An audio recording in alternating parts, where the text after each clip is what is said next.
Sarah Lehrfield, and I am so excited to be making challah with you today because challah is one of my favorite mitzvot. It is one of the first things I do to bring in the joy and meaning and delicious smells of Shabbat.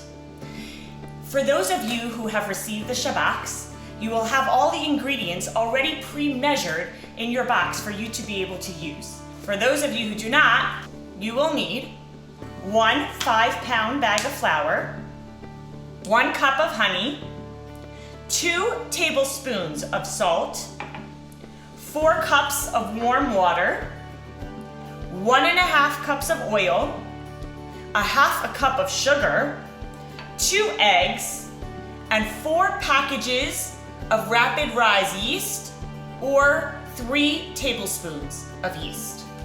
So the first thing that we're going to do is we're going to put some yeast in a small bowl.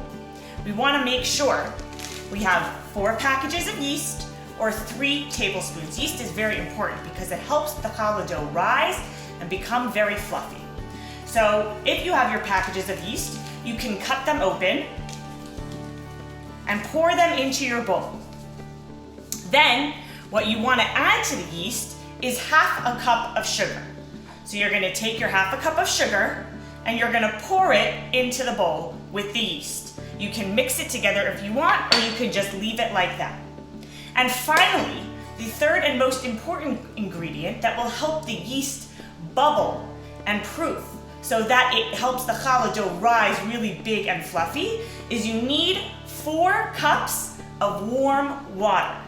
Warm, not too hot, because that will kill the yeast, and not too cold, because then it won't allow the yeast to proof and bubble. So go over to your sink and fill up your measuring cup with 4 cups of warm water.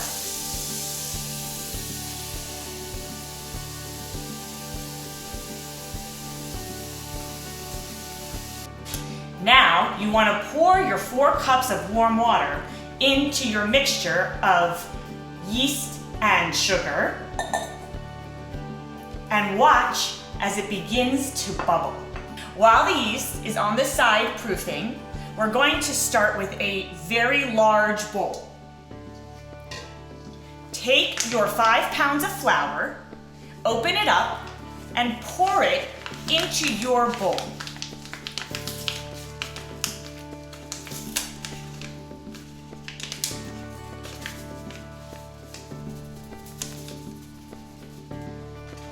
Once your flour is in the bowl, now you're going to add your eggs. So take a glass cup, crack your eggs into the cup, just to make sure that there are no blood spots. Check. And dump it in. Do that with both of your eggs. Now we want to add the salt, 2 tablespoons of salt to the mixture of flour and eggs. And then we're going to add the oil.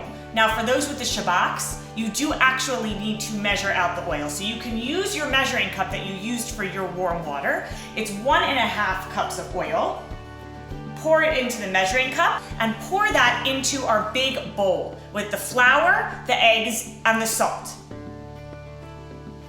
For those who do not have the Shabbats, measure out a cup of honey into your measuring cup.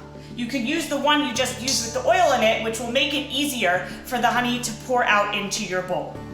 For those of you who do have the Shabbats, you can just pour the honey into the mixture. For our last step, we are going to take our proofed mixture of yeast, sugar, and warm water. Hopefully it's bubbling and looks like a really fun science experiment. And we're going to pour that into our big bowl. Then you can put on gloves or wash your hands with soap again and do the best part of making challah, which is to begin to mix the mixture together. So you're going to mix in the flour mixture with the sugar and the warm water, that whole mixture all together, all the ingredients, and it's going to feel really squishy and gooey in the beginning. but over time, it's gonna start to form a dough. The best way to knead this dough is to go all the way to the bottom of your mixture, the bottom of the bowl, and lift it up and bring it back down. Lift and bring it down, lift and bring it down, so you make sure that you get all the ingredients that might be stuck to the bottom mixed into your mixture. You know your dough is ready when you push your finger into the dough, and you can take it out without taking dough with you, and there's a little indentation that kind of bounces back as you take your finger out. And if your dough is too sticky, you can add a little bit more flour, and if it's a little tough, you can add in a little bit of oil, and hopefully that will help it come to the right consistency. So what you're gonna do is you're gonna take your big bowl that now has your dough inside of it and find a good place for it to rise. Dough rises best in a place that is warm, where there is some heat. So you can either place your bowl with your dough inside of your oven on a very low temperature, or you can place your bowl on your stovetop that is on top of your oven, with your oven also on a low temperature, so that the heat will rise from the oven onto the stovetop and heat up and warm and help your challah rise. Another suggestion is to cover your bowl. You can either cover it with a towel, or you can, if you're not putting it in the oven, cover it with saran wrap very tightly so that it traps the heat inside the bowl and helps the dough rise fast as well. The longer you let your dough rise, the fluffier it becomes, but you don't want to let your dough over rise. So you can let it rise from 30 to 40 minutes to 3 hours or 4 hours. But the longer it rises, the more yeasty the dough will taste, and the less it rises, the less fluffy it will be. That's the end of the first step of making challah. Join us in our next video as we learn about the mitzvah of taking challah. This has been a JIY project of joy. Check out all the videos in this series, from learning how to be mafresh challah, separating challah, to braiding challah, or a quick overview of the entire process.